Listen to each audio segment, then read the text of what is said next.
আসসালামু আলাইকুম everyone, welcome to my channel Sheba's world. আমি তাসনিম শেবা। আজকে একটা সাধারণ খাবার বানাবো, কিন্তু এটার টেস্টটা একদম অসাধারণ হবে।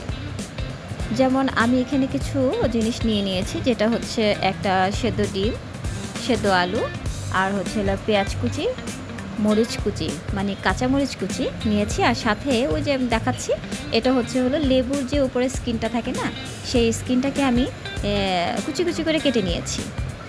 তো এখন আমি আলুগুলোকে মানে কি বলে কেটে ম্যাশ করে নিচ্ছি। এটা একদম সুন্দর করে ম্যাশ করার পরে এটার মধ্যে ডিমটাকে আমি সুন্দর করে এটার সাথে মাখিয়ে নেব, চটকিয়ে মাখিয়ে নেব।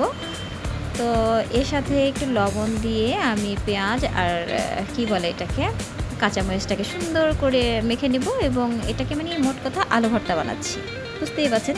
সর্ষের তেলও দিয়ে দিলাম। তো এইভাবে করে সুন্দর করে যত চটকিয়ে মাখাবেন তত এটার টেস্টটা ভালো হবে।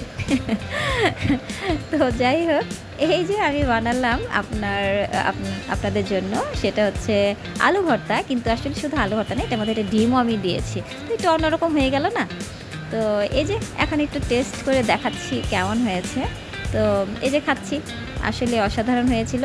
কারণ এটার মধ্যে যে আমি লেবুর স্কিনটা দিয়েছি, ওটা দেওয়াতে না এই আলু ভাতাটা একটু অন্যরকম হয়ে গিয়েছে। আবার এটার সাথে একটা ডিমও অ্যাড করেছি, তো এটার স্বাদটা অন্যরকম হয়েছে আর পুষ্টিকরও হয়েছে। তো সবাই সুস্থ থাকবেন, ভালো থাকবেন। আল্লাহ হাফেজ।